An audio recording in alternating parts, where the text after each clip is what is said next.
The emptiness hit me first. Where my solid oak desk had once stood, there was nothing but clean carpet impressions. My diplomas and client recognition plaques that had lined the walls were gone. The custom bookshelf I'd assembled with my own hands had vanished along with 5 years of meticulously collected reference materials. I shifted my 3-month-old daughter, Elena, against my shoulder, her tiny body warm against the sudden chill I felt. There, in the trash can, by what had once been my doorway, lay my nameplate.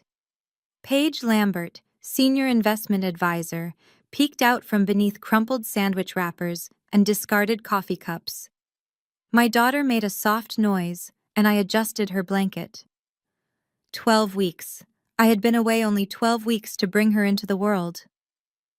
Paige, welcome back. Dean's voice boomed behind me, tinged with manufactured enthusiasm. He stood with Lynette from HR hovering beside him, both wearing expressions that didn't match their tones. You're looking well. My office is gone, I said, my voice steadier than I felt. Where are my things? Dean cleared his throat. Yes. Well, we've had some structural changes while you were away. The board approved departmental restructuring last month. Lynette stepped forward, clipboard pressed against her chest.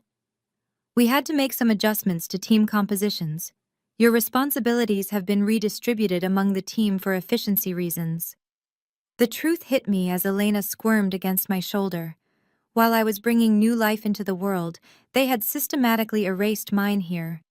I had been the only female senior advisor in the investment division for 3 years. My client portfolio accounted for nearly 40% of our annual revenue. Last quarter, before my leave, I had broken the company record for new client acquisition. Redistributed, I repeated. The word tasted bitter.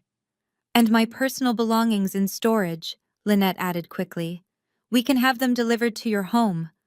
Or, she hesitated, exchanging a glance with Dean.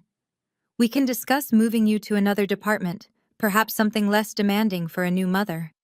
Elena's tiny hand grasped at my collar, and I inhaled deeply.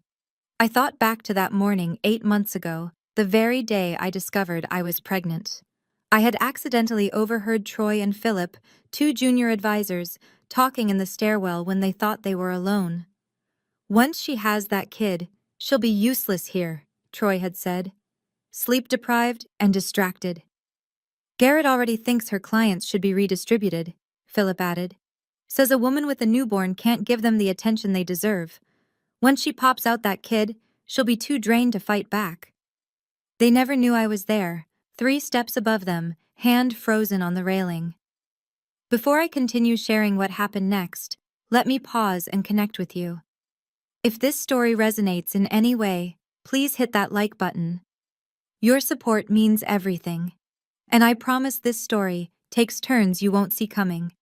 Subscribe to follow my journey and leave a comment if you've ever faced workplace challenges after a major life event. Now, back to that day in my former office. My name is Paige Lambert.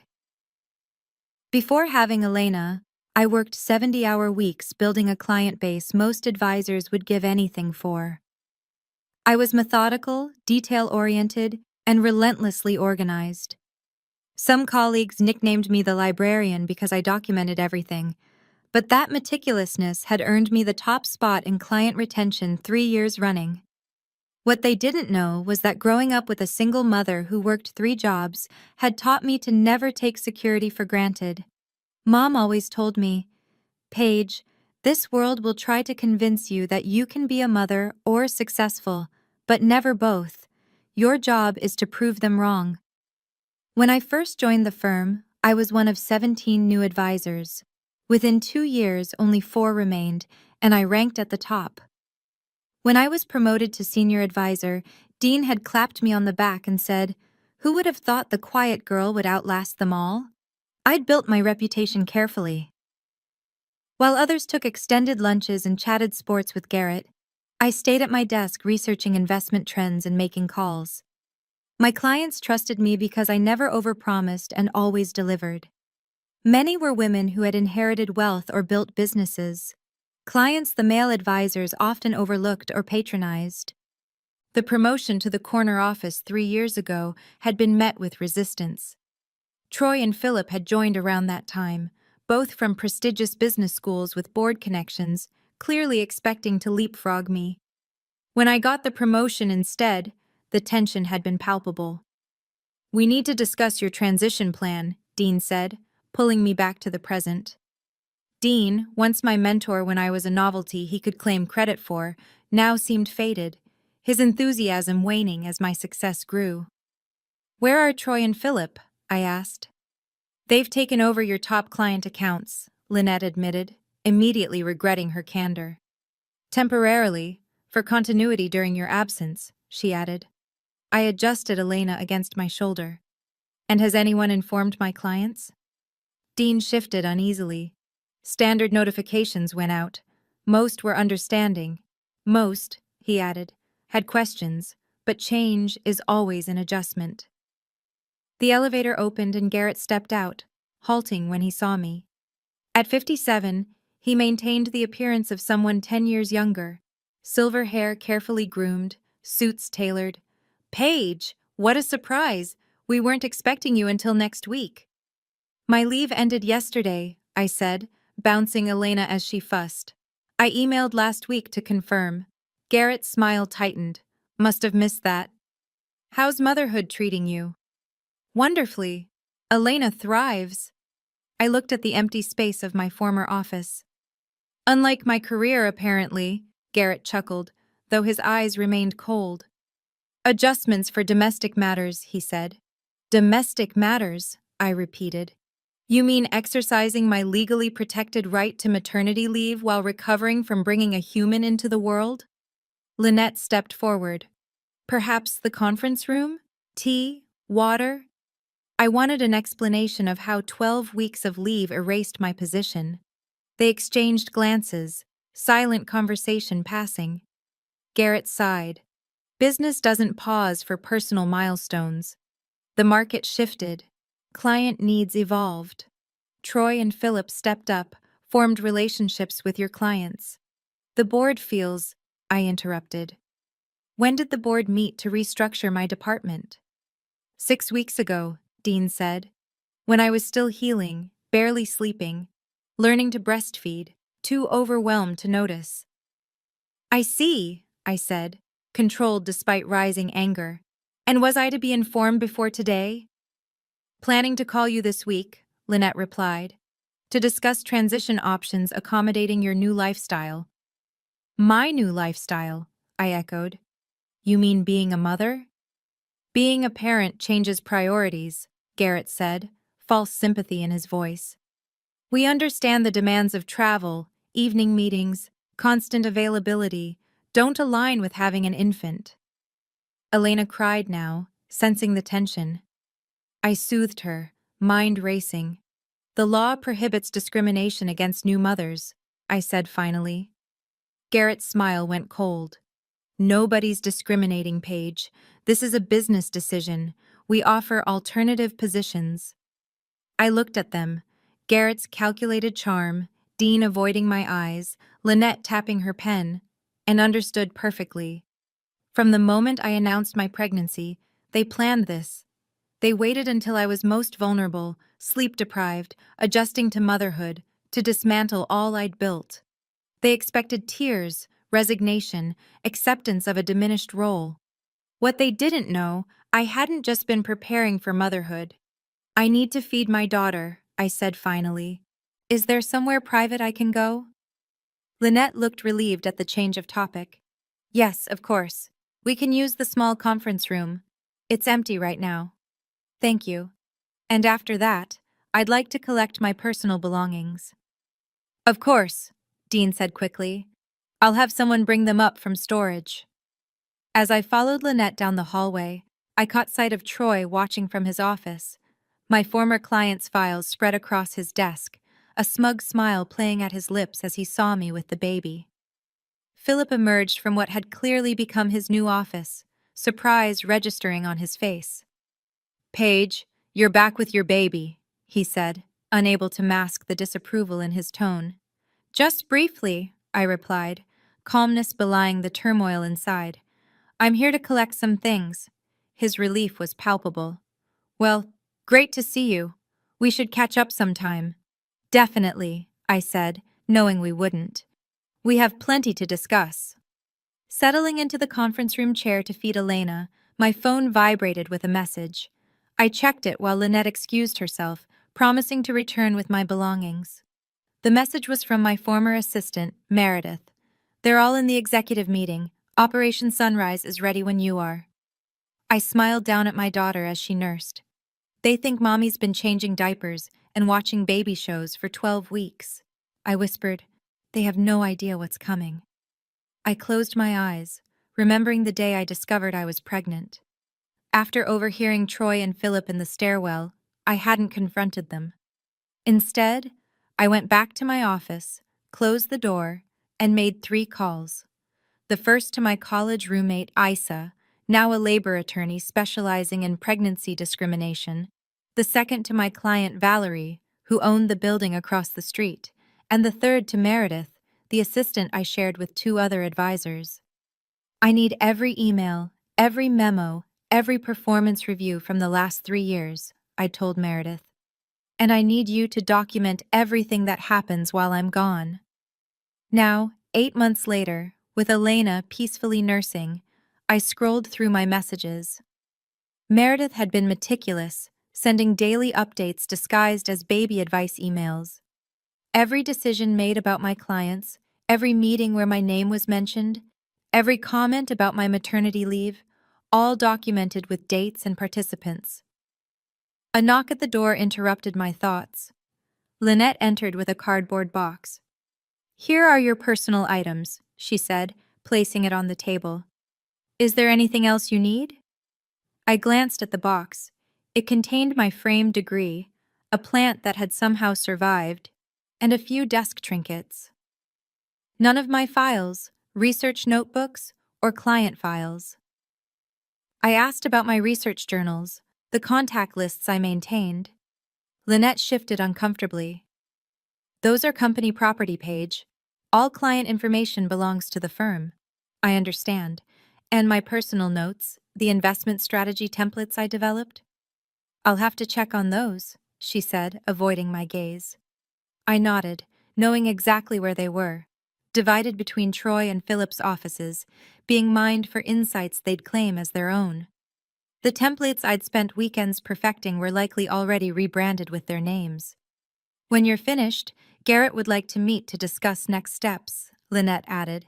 He has ideas for roles that might suit your situation. Elena had finished nursing. I carefully buttoned my blouse and lifted her to my shoulder to burp her. I appreciate that, I said. Would you mind holding her for a moment? I need something from my bag. Lynette looked panicked, but socially complied, awkwardly accepting Elena as if she might shatter. Support her head, I instructed, hiding my amusement as I reached for my bag. I retrieved my phone and snapped a photo of the box. Evidence, I thought. Then I pulled out a thick manila envelope. What's that? Lynette asked, relief washing over her as I took Elena back. Just some paperwork I need to review with Garrett, I said. Shall we? We walked to Garrett's corner office, the one I'd been on track to earn before my pregnancy. Through the glass walls, I could see Troy and Philip already seated at the small conference table, looking smug and proprietary. Garrett stood as we entered, gesturing to a chair. Paige, thank you for joining us. Troy and Philip are here to help smooth the transition. How considerate, I said, settling into the chair with Elena against my chest. Troy winced slightly at the sight of my baby. Maybe we should have this conversation when you can focus fully without distractions. Elena isn't a distraction, I replied calmly. And I'm quite capable of multitasking. I did manage a 40-client portfolio while growing a human. After all, Philip forced a laugh. Always the overachiever, Paige. But seriously, parenthood changes priorities. We had to step up in your absence, and the clients have responded positively to the continuity we provide. Continuity, I repeated. Interesting choice of word for taking over my client relationships while I was on protected leave. Garrett cleared his throat. No one's taking over anything permanently. We're discussing redistribution of responsibilities to better serve the clients and accommodate your new circumstances. My circumstances, I said, stroking Elena's head. You keep using euphemisms. Let's be direct. You think I can't perform my job at the same level because I'm a mother now. It's not personal, Paige, Troy interjected. It's business.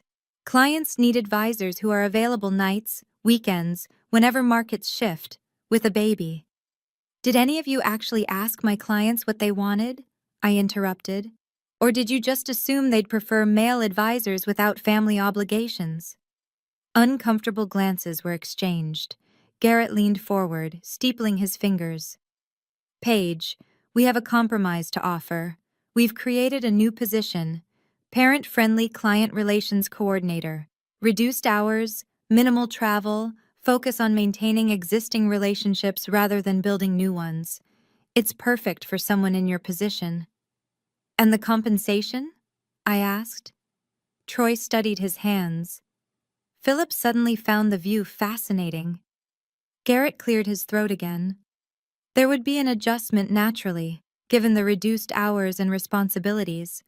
Base salary with minimal commission structure but excellent benefits. Full health care for you and your daughter. I nodded slowly, bouncing Elena gently as she began to fuss. So, to clarify, you've eliminated my position, redistributed my clients, and now offer me a role with less responsibility, reduced hours I didn't request, and significantly lower compensation. It's a generous accommodation, Garrett insisted. Many companies wouldn't even go this far. Many companies follow federal law protecting new mothers from exactly this type of discrimination, I countered. Garrett's expression hardened. No one's discriminating against you, Paige. Business needs changed. We're making you an offer that balances company requirements with your new reality as a mother. I studied each face around the table. Garrett, confident in his power and certain of my limited options. Troy and Philip, barely containing their triumph. Lynette, uncomfortable but unwilling to challenge the status quo. I'd like to review the specifics of this new position, I said finally. Do you have a formal offer letter? Relief washed over their faces. Garrett nodded to Lynette, who produced a folder. All the details are here, she said, sliding it across the table. Take your time reviewing it. I opened the folder with one hand, scanning the document inside while continuing to soothe Elena. The compensation was worse than I anticipated. A 60% reduction from my previous salary with minimal benefits and a probationary period as though I were a new hire. I see, I said, closing the folder. And what happens if I decline this generous offer? The temperature in the room seemed to drop several degrees.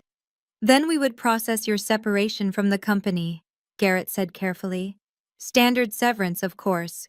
2 weeks as per company policy for voluntary separations. I nodded, letting silence fill the room until it became uncomfortable. Then I reached for the manila envelope I'd brought. Before I respond to your offer, I'd like to share some information with you. I slid out several documents, passing copies to each person. These are transcripts from recorded conversations between various members of management discussing my role and maternity leave. Troy's face paled as he scanned the first page. Philip swallowed hard. Garrett's expression remained neutral, but his knuckles whitened as he gripped the papers. Where did you get these? Garrett demanded. Do you recognize your voice on page 3? Discussing how to ease the mommy out without triggering a lawsuit, I asked instead of answering. Or Troy, your comments on page 5 about how pregnancy is the perfect opportunity to redistribute her client base. Lynette scanned the documents with increasing alarm. This doesn't look good.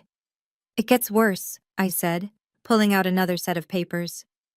These are statements from 15 of my clients documenting how they were told I had chosen to step back from my career to focus on family, and that I recommended Troy or Philip as their new advisors. Interesting, since I was never consulted about any client reassignments. This is absurd, Garrett blustered, but his confidence was cracking. Those clients are company assets. We have every right to reassign them as needed for business purposes. True, I agreed, but fraudulently representing my intentions to those clients is another matter entirely, as is the systematic dismantling of a female employee's career during protected maternity leave. Elena began to cry in earnest. I stood pacing gently while patting her back. The men looked increasingly uncomfortable with the crying baby, which suited me perfectly. What exactly are you implying? Garrett demanded. I'm not implying anything. I'm stating facts. You orchestrated the elimination of my position while I was on protected leave. You made deliberate misrepresentations to my clients. You're now offering me a position with substantially reduced compensation and responsibility as your only option. I paused, letting Elena's cries fill the silence. Classic pregnancy discrimination, textbook retaliation, with a dash of fraud thrown in. You're threatening us, Philip said, voice tight. I'm informing you, I corrected. There's a difference. Garrett pushed the papers away. What do you want, Paige? More money in the new position? An extra week of severance? Let's be reasonable here. I almost laughed at his definition of reasonable. Instead, I reached into the envelope again and removed a final document, sliding it across the table. What's this? Garrett asked, not touching it. A courtesy, I replied. I filed a formal complaint with the Equal Employment Opportunity Commission. They've agreed to fast-track the investigation given the substantial evidence. This is your copy. The blood drained from Garrett's face. You've gone outside the company without even trying to resolve this internally. Like you resolved my employment situation internally without my knowledge or input, I countered. But the EECC complaint is just the beginning. I sat back down, managing to quiet Elena with gentle bouncing. The room was completely silent, all eyes on me. Valerie Banks, I said softly. Remember her? My client who manages the Hudson Valley Retirement Fund? She's very interested in how female employees are treated here. As is Jonathan Reed at State Investment Board and Patricia Moore, who handles the teachers' pension fund. All clients I brought to this firm, all managing billions in investments, all deeply committed to ethical corporate practices. Philip looked pale. You contacted our clients about an internal matter? No, I said. They contacted me when they received notifications that I was stepping back. They were concerned about the discrepancy between what they were told and what they know of my character. Garrett tried to regain control. This is completely unprofessional. Whatever grievances you have should be handled through proper channels. I agree, I said, rising again as Elena fussed. That's why I've followed every legal protocol to the letter. My attorney has been thorough. Your attorney? Lynette repeated faintly. I nodded, swaying gently with Elena. You didn't think I spent my entire maternity leave just changing diapers, did you? I also had plenty of time to document, plan, and consult experts while feeding my daughter at 3 a.m. I gathered my papers, tucking them back into the envelope. I'll leave you all to discuss. I believe you have some decisions to make. Where are you going? Garrett demanded. We're not finished here. I am, I said simply. For now, I'll be back tomorrow at 9 a.m. to hear your response. I suggest you use the time wisely to consider your options. They're more limited than you might think. As I turned to leave, Troy finally found his voice. You can't just walk away from this. I paused at the door, looking back at the 4 stunned faces. I'm not walking away. I'm just giving you time to realize what you've done and what's coming next. I stepped into the hallway where Meredith waited. Exactly as planned, she beamed at Elena and then at me. Conference room C is ready, she whispered. They're all waiting. Who's all waiting? Philip called from behind me, having followed me to the door. I smiled, not bothering to answer, walking away with Meredith and leaving them to wonder exactly what forces I had marshaled during my 12 weeks away. Conference room C was the largest meeting space in the building, typically reserved for client presentations and board meetings. As Meredith opened the door for me, I stepped into a room filled with familiar faces, 15 of my most significant clients sitting around the massive table. Valerie Banks, the investment director for the Hudson Valley Retirement Fund, rose immediately. "There she is," she announced, her voice warm as she approached to peek at Elena. "And this must be the little one we've been hearing about." "Thank you all for coming," I said, genuinely moved by their presence. "I appreciate your time on such short notice." Jonathan Reed, who manages the State Investment Board's portfolio, nodded seriously. "When we received those strange notices about your career change, we had questions. Your email invitation clarified a lot. Patricia Moore, representing the Teachers' Pension Fund, didn't bother with pleasantries. So, they really did it. They dismantled your entire operation while you were out having your baby." "They did," I confirmed, taking the seat Meredith had pulled out for me. "They redistributed my clients, removed my office, and are now offering me a dramatically reduced role at less than half my previous compensation." Murmurs of disapproval spread around the table. These weren't just clients. Many had become friends over years of working together, trusted me with billions in investments, retirement funds that affected thousands of lives. "I wanted to meet with you directly," I continued, "because you deserve to know what's happening. The firm has told you I chose to step back from my career. That was never true." "We figured as much," said Gregory, who managed investments for a hospital network. "You've never done anything halfway in the 5 years I've known you." I shifted Elena to my other arm, and Patricia immediately offered to hold her. I handed my daughter over, watching as this formidable woman who controlled billions melted into baby talk. "While I was pregnant," I explained, "I discovered plans to push me out during my leave. Instead of confronting them immediately, I made preparations." I nodded to Meredith, who distributed folders to everyone present.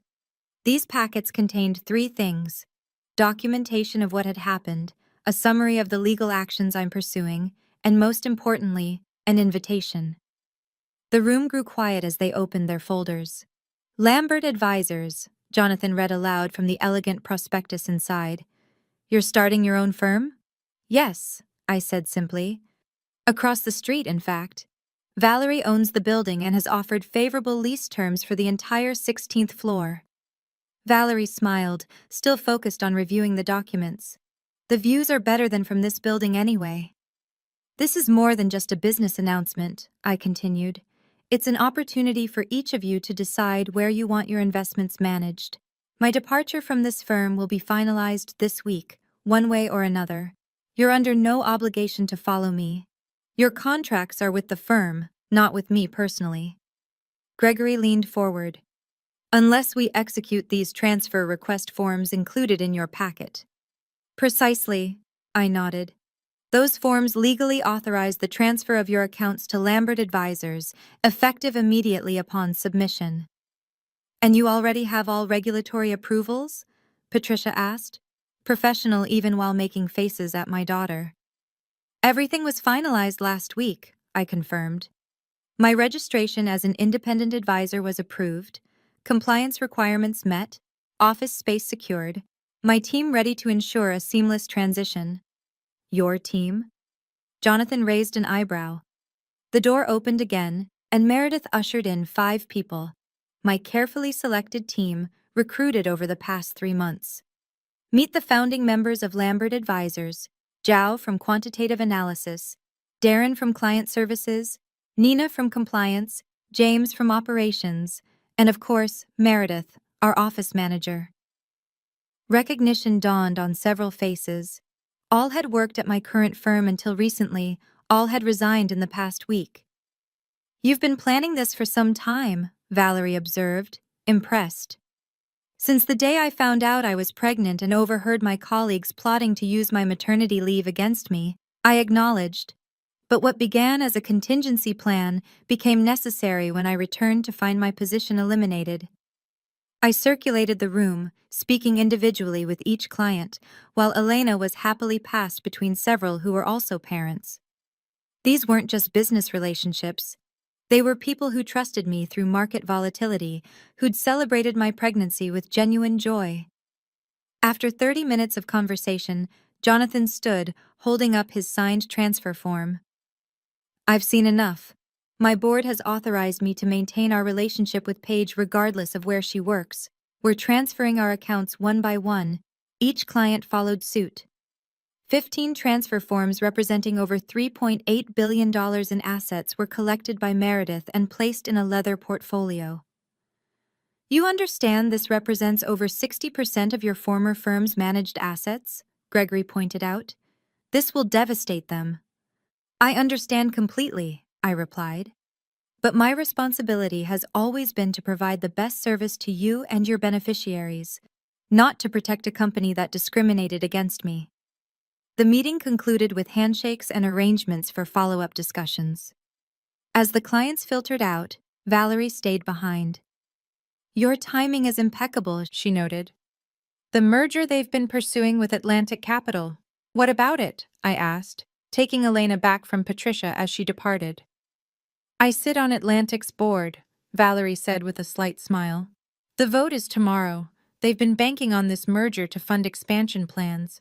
When we learn about this mass client exodus and the legal complaints, the merger will collapse. As the room emptied, Meredith approached with her tablet. Garrett's called an emergency executive meeting. Troy and Philip are panic texting their contacts at the board. They know something's happening, but not exactly what. Perfect timing, I said. Let's proceed with phase 2. We walked deliberately through the office, Elena sleeping peacefully against my shoulder, heads turning as we passed. Word was spreading. The sight of me confidently striding through with Meredith directly toward the executive conference room created exactly the tension I'd anticipated. I could see them through the glass walls: Garrett, Troy, Philip, Lynette, and 4 board members engaged in heated discussion.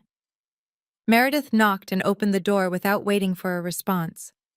Garrett stopped mid-sentence. This is a private meeting. I apologized for interrupting, I said, not sounding apologetic at all. But I believe you'll want this information immediately. I nodded to Meredith, who placed the leather portfolio on the table. What is this? Demanded Howard, the board chairman. Transfer requests, I said calmly. 15 of your largest clients, representing approximately $3.8 billion in managed assets, are moving their accounts effective immediately. The room erupted in chaos. Troy grabbed the portfolio, flipping frantically through the forms. Philip went pale. Garrett slammed his hand on the table. This is corporate sabotage, he shouted. This is client choice, I corrected.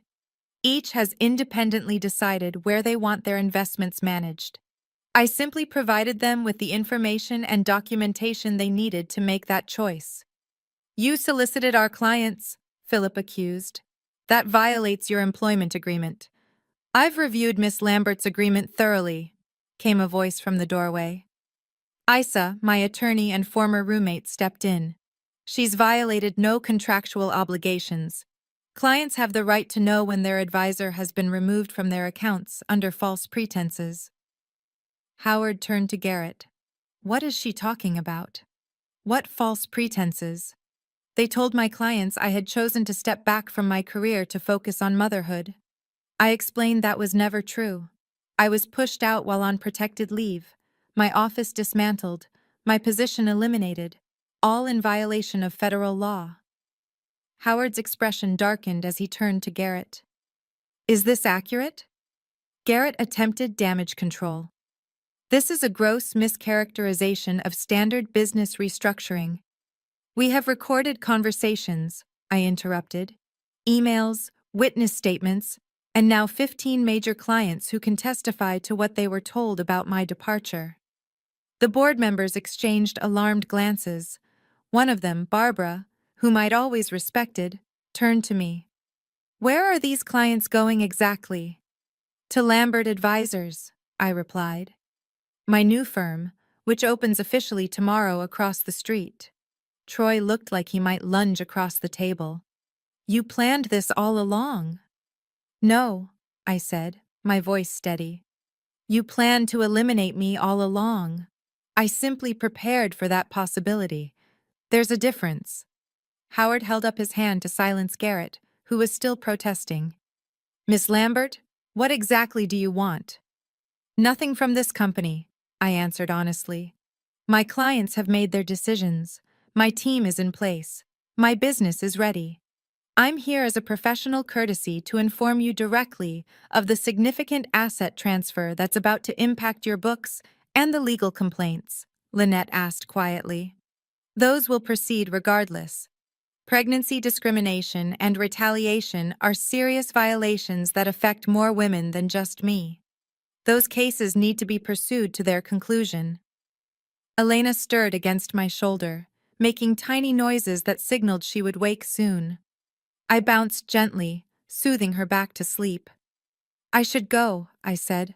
My daughter needs to be fed, and I have a business to run. I turned to leave but paused at the door. Oh, and you should know Atlantic Capital's board votes on your merger tomorrow. Valerie sends her regards. The blood drained from Garrett's face. Valerie Banks is one of the clients leaving. She's also on Atlantic's board, I confirmed. Interesting coincidence. I left them in stunned silence, walking out with Issa and Meredith flanking me as the elevator doors closed behind us. Issa finally allowed herself to smile. That was the most professionally delivered destruction I've ever witnessed. It's not destruction, I corrected her. It's consequences. The next morning, I stood in my new office across the street, watching through floor-to-ceiling windows as chaos unfolded in my former workplace. Elena was happily cooing in the bassinet I'd placed near my desk. The office nursery was still being finished. Meredith entered with a tablet displaying news headlines. Atlantic Capital withdraws from merger talks and mass client exodus rocks investment firm. The board called an emergency session, she reported. Garrett, Troy, and Philip have been placed on administrative leave pending investigation. I nodded, feeling not triumph, but vindication, and our clients, all transitions proceeding smoothly. The teams were handling everything beautifully. I lifted Elena from her bassinet, holding her up to see the view of the city. See that little one? That's what happens when people underestimate a mother. The phone rang. Another client calling to inquire about transferring their account. As I prepared to take the call, I caught sight of Garrett exiting the building across the street, cardboard box in hand, security escort beside him. I hadn't just returned from maternity leave with unexpected papers. I'd returned with a complete solution, my own company, my loyal clients, my dedicated team. They thought 12 weeks of maternity leave had made me vulnerable. Instead, it had given me time to build something better. Lambert Advisors. I answered the phone, watching as Garrett looked up toward my window. Our eyes met briefly across the street. I smiled and turned away. How may I help secure your financial future today? If you've ever faced workplace discrimination or been underestimated because of your personal choices, I hope this story reminds you of your power to rewrite the rules. Sometimes the best revenge isn't just proving them wrong, it's building something better right next door. If this resonated with you, please share your own stories of professional resilience in the comments. Subscribe to follow more journeys of determination. And remember, the most powerful response to underestimation is exceptional success. Thank you for listening to my story.